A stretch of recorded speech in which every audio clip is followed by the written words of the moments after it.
Hey, what's going on, guys? Gene here. I'm over here with Barry with Godox. How you feeling today? Pretty good, man. How about yourself? I'm great. I'm great. Listen, Godox is my favorite brand.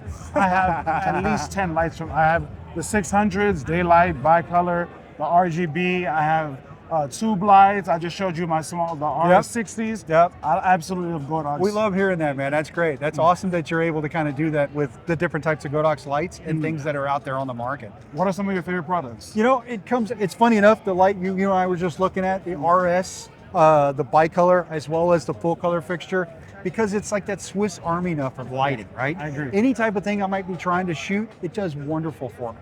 So that type of light, I love the MLs as well, the little content creator lights. I have the 100s, the RGBs. They're so good. So useful for all kinds of stuff. And then, you know, Godox makes like every type of modifier that you can possibly think of. So softbox, lantern, whatever it might be.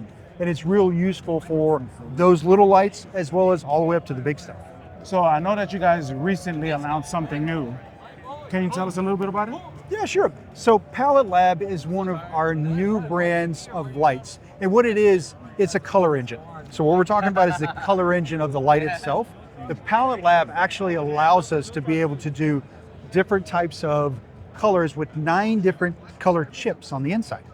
Now, what it does really, really well is it does white light really, really well. So people ask me, hey, so what's the big difference between using the PaletteLab fixtures and like an RGB WW?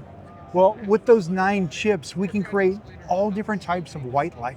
And it's very useful in situations like this. We're standing in this lovely trade show hall with these LEDs above our heads. Yeah, and it's not all that great. So if we needed to mimic that and put that, we could mimic it come out of these lights. And that's what the different sizes, we got 2 in the no LED size at a 1200 and at a 600. We have 2 in the 300 as well as a 200 in color. And then we have 150 watts as well. Okay. So that allows us to be able to have a lot of different types of stuff. And it's useful in a lot of situations. Out of these new lights, which one of them are the most interesting to you? You know, I think everybody always goes for the big lights. That's the thing, you know, so it's like 1200 watts. Oh, I gotta have that because it's the biggest, baddest light that's out there, you know, and that type of stuff. Sure, I get that. Overkill. For me, sometimes it's the little stuff, you know, the 150 watts to 200 watts, because I can take that light, I can modify it, I can use it to place shadows right where I want them to be, or hey, I just need a little light over here to kind of maybe pop a little something on somebody's face for an interview.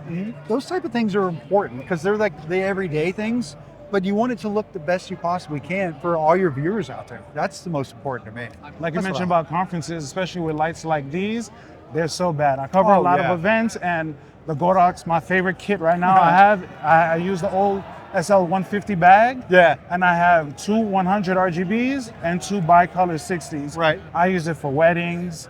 I use it for corporate events. I put them in the different sides of the room, and it gives such a clear because light. it's just so useful in so many situations. That's what I love about that light. And the RS is like that, and then, you know, the ML lights, you know, the light mons that we have, also very useful in a lot of situations. It just varies depending on what you need it for. Weddings, anything that's an event, you know, that type of stuff. But I like the fact that Godox makes a lot of different things to fit in a lot of different baskets, so to speak. So let me ask you this. I travel quite a bit for documentary work. What would be your favorite lighting kit, like minimalist lighting kit that I could travel with? Because, you know, traveling with 600s are not ideal. No, of course not. You know, a lot of times for me, what we've been talking about, the RS is the 2 kit is probably one of my favorites because it, you know, it includes the batteries, and then I can slap the batteries on there, recharge them at night, and I'm back next day. I'm out shooting again. Also the MLs with the ways that you can do different ways of the batteries with BGO2, which looks like a handle, but basically it's a V-mount battery.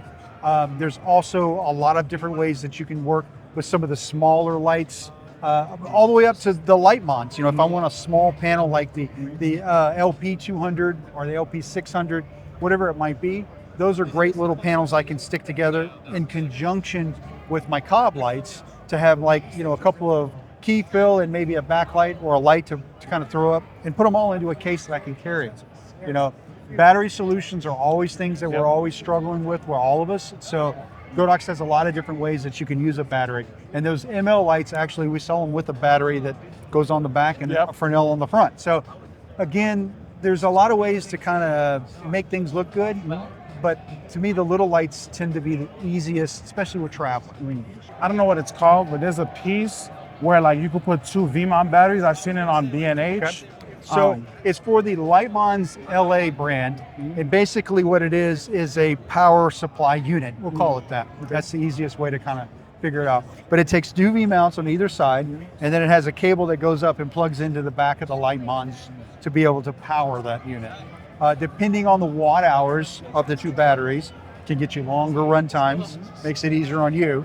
And depending on what you want to do as far as, doesn't matter what brand it is. So I want to be over here and buy core batteries, I want to buy FX Line, I want to buy Indy Pro, I can buy Watson from B&H. You know, anybody can do that, but it allows you to have those longer run times when it comes to that stuff. Is that only compatible with the Lightmon's, or can I use that on, let's say, That's really compatible with the Lightmon's because that 3-pin Right, XLR that comes out of there is the cable that kind of comes in for that. Okay. So there are other options for the ML series and for the RS series that you and I were talking about.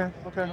Well, Barry, I really appreciate you taking your time. Yeah, man, nice to Absolute meet pleasure, you. Thanks like for I said. coming by, and we're glad you're a fan. That's what we like. I'm a lifetime fan. Thank you guys so much. I really appreciate it. Sure, man.